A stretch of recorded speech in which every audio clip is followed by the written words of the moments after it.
Habari za wakati huu mtazamaji, na karibu katika mfululizo wa vipindi vyetu. Mimi ni Joseph Bura na leo nakuletea mwendelezo wa zoezi la sensa ya kitaifa ya wanyamapori iliyoanza Agosti mwaka 2024 inayotarajiwa kukamilika mwezi Juni mwaka huu 2025.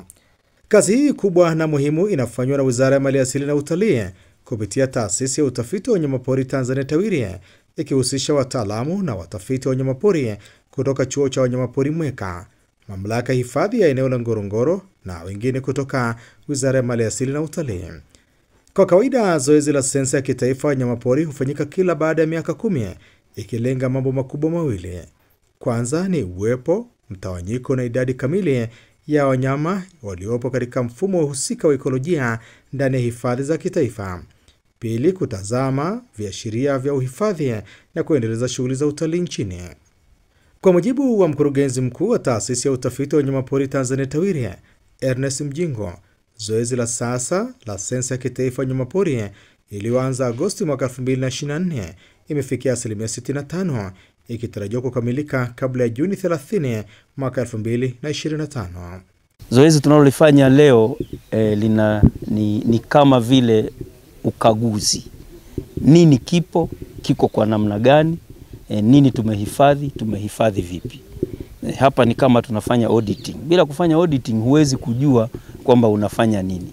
Sasa tunafanya zoezi muhimu sana ambalo ndilo msingi wa uhifadhi na kuendeleza utalii. Lazima tujue tuna nini, kiko wapi, kinaendeleaje. Hapa katika zoezi la kuhesabu wanyamapori tunaangalia mambo mawili makubwa. Tunaangalia uwepo, mtawanyiko na idadi ya wanyama tulionao. Hilo ni la kwanza.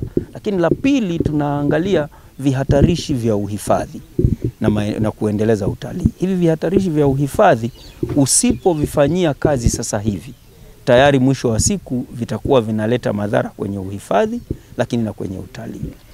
Na katika zoezi hili tumeona wanyama wapo, wanaendelea vizuri. Mpaka sasa hivi tuna mifumo ekolojia 6, mtawanyiko na mienendo ya wanyama iko vizuri.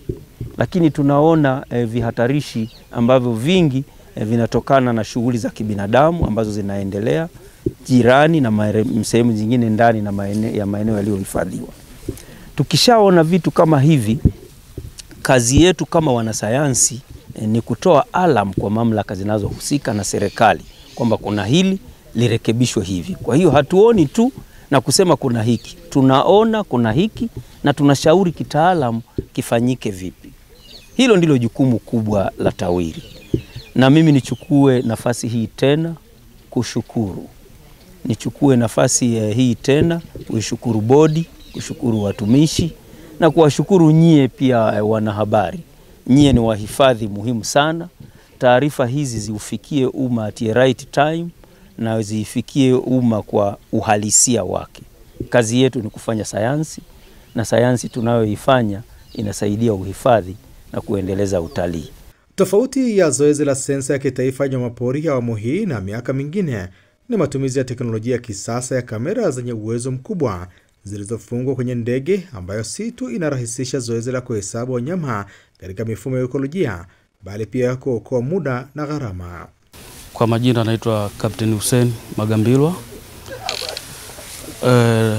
Ni rubani wa Taasisi ya Utafiti wa Wanyamapori TAWIRI. Namna tunafanya kazi, tunaruka plani inakuwa imeshaandaliwa, tunaweka kwenye GPS kwa eneo la kwenda kuruka. Tukifika eneo la kwenda kufanyia kazi, ndege huwa inaruka usawa futi 350 kutoka usawa wa ardhi. Tunafuata mstari ambao umekuwa planned kwenye GPS. Unaenda, unamaliza mwingine, unarudi mwingine mpaka block ambayo imepangwa inaisha na kurudi eneo la tukio kambini. Majina naitwa Emmanuel Limo, ni mhadhiri kutoka Chuo cha Usimamizi wa Wanyamapori Mweka, lakini vile vile ni mtafiti wa mambo ya wanyamapori, na kwa sasa nafanya kazi na TAWIRI ambayo ni Taasisi ya Utafiti wa Wanyamapori Tanzania. Na role yangu kwenye hii survey ni frontiers observer au observer wa mbele, ambaye yeye anakuwa na ile plani nzima kwa kuwasiliana na pilot ya eneo ambalo tunakwenda kwa ajili ya kuhesabu wanyama. Njia hii tunayotumia sasa ni total count, ambayo ule observer wa mbele kazi yake kubwa ni kuchukua data akiwasiliana na rear seat observer ambao ni wanyuma wawili, mmoja kushoto na mwingine wa kulia. Kwa hiyo mnapokuwa tunaruka, ambao tunaruka tu si mbali kutoka usawa wa ardhi ambao ni futi 350, observer wa mbele anawasikiliza wa nyuma wanapomwambia pale wanapoona wanyama. Na kwa sababu tunaruka chini, wanyama wanaonekana kirahisi sana kote pande zote mbili. Kama kuna makundi makubwa au wanyama wachache, observer anasema. Kwa wanyama wachache, observer anaweza kuhesabu, kwa mwanadamu anaweza kuhesabu kati ya 1 mpaka 7 kwa haraka sana. Wanapozidi makundi kuwa makubwa kama 10, 15, wale observer wanapiga picha. Na kwa sababu ni wazoefu, wanakuwa na wepesi wakijua makundi yanakuja hapo mbele, na sisi observer mbele tunawaambia kwamba kuna kundi kubwa kushoto au kulia au katikati ya ndege, na wao wanasema kwamba sisi tunawaambia kwamba kuna makundi makubwa, kwa hiyo wao wanakuwa tayari kwenye kupiga picha kama ni makubwa. Kama kundi ni kubwa sana na limesambaa sana, pilot tunamwambia basi na yeye anazunguka kwenye ile kundi kati ya kushoto au kulia, kwa kupiga picha mbalimbali kwenye makundi mbalimbali. Na zile picha zikishapigwa, observer wakati ya kushoto au kulia atatoa estimate yake kwa kichwa kwa haraka. Labda kundi ni kubwa na wanyama labda ni 500, 600, 200 anasema. Alafu baadaye sasa tukisharudi chini, kushatua, tunatumia mifumo system mbalimbali au taratibu mbalimbali kwenye kuhesabu zile picha. Kwa kutumia ground crew ambao wako chini, tukicoordinate pamoja na sisi observer wa ndege, tunafanya kuhesabu zile wanyama ndani ya zile picha na kutoa estimate iliyo sahihi au takwimu iliyo sahihi kwenye data sheet pale. Kwa hiyo ndo role kubwa ya front observer au observer wa mbele ambaye anashirikiana wakati wa kuhesabu wanyama. Mnyama anaposikia sauti ya ndege, kama ni eneo ambalo wako mara nyingi wanaogopa, maeneo hayo huwa anakimbia pembezoni, anaikimbia ndege. Anapoikimbia ndege inakuwa ndio wakati mzuri sasa wa observer wale wanyuma wawili kuona vizuri kwa taswira nzuri kwa ukaribu zaidi. Pale wanapoikimbia ndege ndio vizuri, sababu akiwa chini ya ndege ni lazima umwambie pilot kwamba akwepe ule mstari ambao mnatumia mstari maalum kwenye kuifuata, akwepe ili uweze kuhesabu. Lakini wakikimbia ndio vizuri, wanaonekana vizuri. Kwa majina naitwa Grayson Godwin Makalebe. Kwenye zoezi la sensa, mimi niko kwenye nafasi ya RSO kwa maana ya rear seat observer, na majukumu yetu ni makubwa, hasa unapokuwa kule kwenye zoezi la kuhesabu.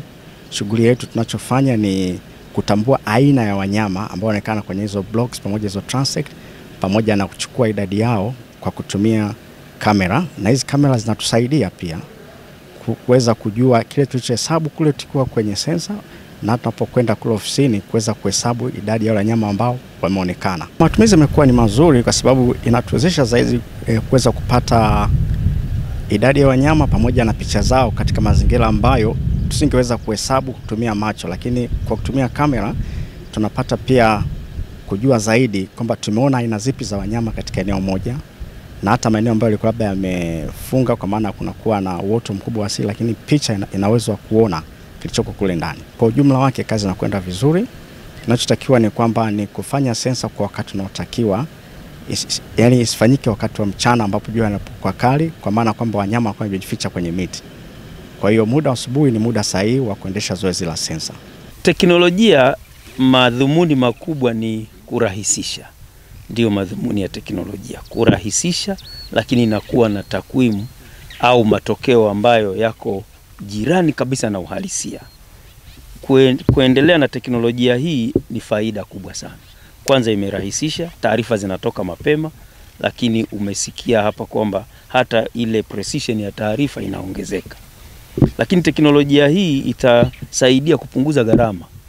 Kwamba sasa ulikuwa una watu 4 wanakaa kwenye ndege, kumbe unaweza wakakaa 2 tu sasa kwenye ndege.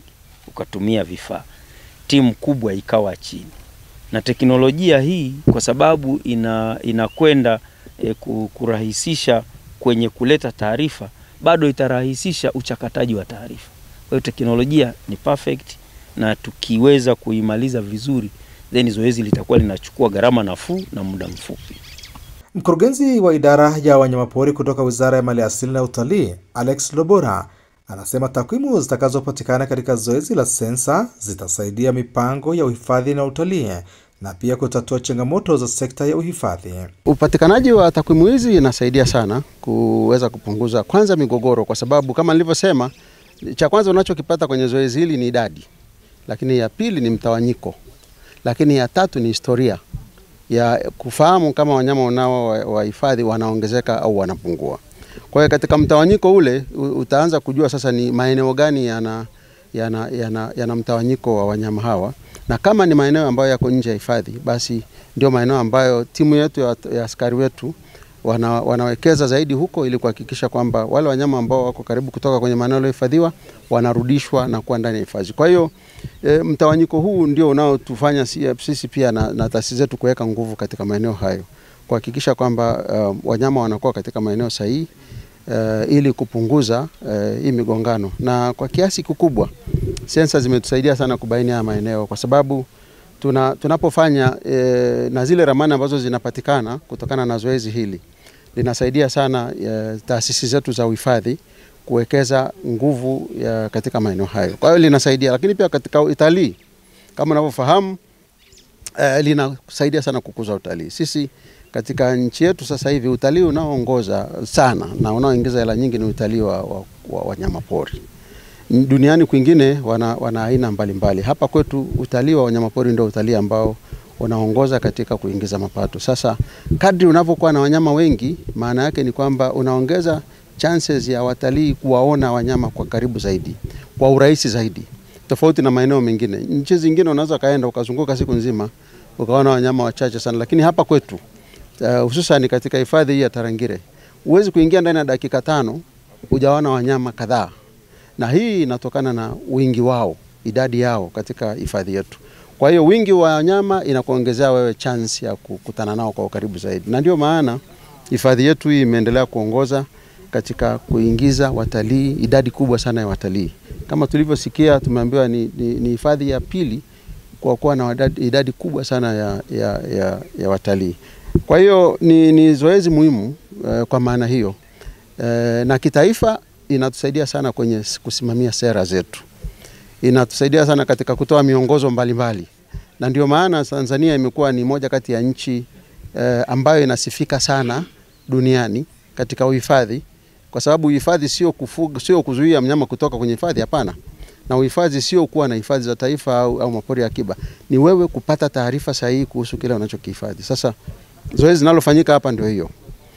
Tunapimwa pia kwa kufahamu kile ambacho tunakisimamia. Kwa hiyo tunachofanya hapa sasa hivi, na ni zoezi la nchi nzima. Kumbuka tumekuja kwenye hifadhi moja, lakini ni zoezi linalofanyika nchi nzima katika mifumo ekolojia 9. Na tunazungumzia maeneo ambayo takriban ni theluthi moja ya nchi yetu kwa ukubwa. Kwa hiyo ni eneo kubwa sana, takriban zaidi ya kilomita za mraba 300. Sasa mazingira kama hayo, lazima nchi iwekeze sana katika zoezi hili, na ambavyo tumewekeza sasa hivi. Na hii sasa inaenda kutusaidia sisi kuhakikisha kwamba tuna records za wanyama ambao tunawasimamia au tunawaratibu.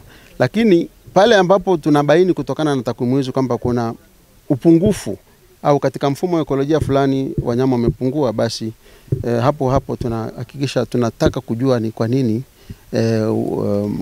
idadi ya wanyama hao katika eneo fulani limepungua. Kwa hiyo ni zoezi ambalo linatusaidia sana sisi kama wizara, ili kufahamu na kuhakikisha kwamba katika maeneo yetu haya yanakuwa na idadi sahihi ya wanyama ambao tunawasimamia. Kama unavyofahamu, dunia inabadilika kila siku. Kwa hiyo katika maeneo ambayo pia serikali imekuwa ikiwekeza sana kwenye taasisi zetu ni kuhakikisha kwamba wanapata fedha waweze kufanya utafiti zaidi, lakini kuboresha zaidi utendaji kazi wao kwa kutumia teknolojia ya kisasa. Na kama ulivyoona sasa hivi wanatoka kwenye kuhesabu wanyama kwa kutumia watu au binadamu, wanakwenda kwenye teknolojia mnaita akili mnemba. Imekuwa ikitumika sana. Sasa akili mnemba ukijumuisha na akili halisi ya mwanadamu, tunaenda kupata takwimu ambazo ni sahihi zaidi ukilinganisha na huko ambako tumetoka.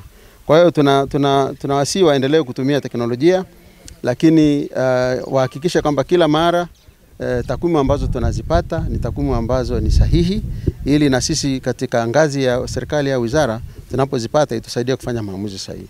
Mwanzoni mwa mwezi Machi mwaka huu 2025, mwenyekiti wa bodi ya taasisi ya utafiti wa wanyamapori Tanzania TAWIRI Dr. David Manyanza aliongoza bodi hiyo akitembelea hifadhi ya taifa ya Tarangire, moja kati ya mifumo 9 ya ekolojia inayotumika katika zoezi la sensa ya kitaifa ya wanyamapori na kuonesha kuridhishwa na zoezi hilo. Ningependa kuanza kwa kuipongeza timu nzima ya sensa. Hapa tumefika, tumejionea kazi kubwa inayofanywa. Ni kazi ya kiutaalamu kweli kweli, lakini ni kazi ya muhimu mno. Sensa ni swala ambalo ni muhimu sana. Kama tunahifadhi, hatuna budi kufahamu tunahifadhi nini na kwa kiasi gani. Kama hatuwezi kufahamu hilo, nguvu yetu ya kuhifadhi haiwezi kutafsiriwa katika mafanikio. Kwa hiyo, kwa maana hiyo, kwa niaba ya bodi, napenda sana nipongeze timu ya sensa na vile vile niwapongeze wafanyakazi wote wa TAWIRI kwa kazi nzuri ambayo wanafanya. Sisi kama bodi, kazi yetu kubwa ni kusimamia utekelezaji wa majukumu ya taasisi. Na hili la kufika hapa leo ni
Zoezi la sensa ya wanyamapori kitaifa iliyoanza Agosti mwaka 2024 inatarajiwa kukamilika mwezi Juni mwaka huu 2025.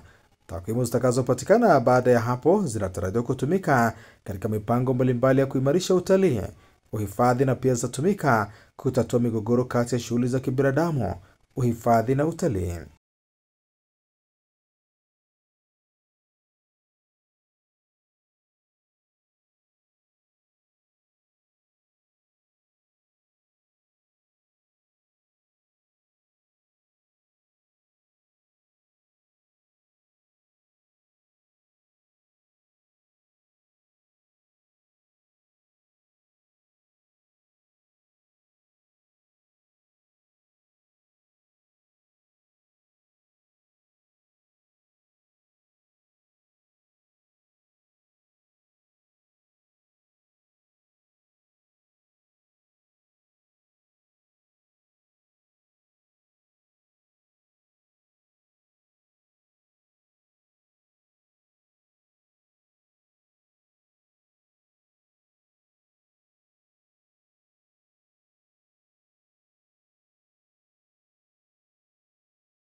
Mimi ni Joseph Bura. Endelea kufuatilia vipindi vyetu.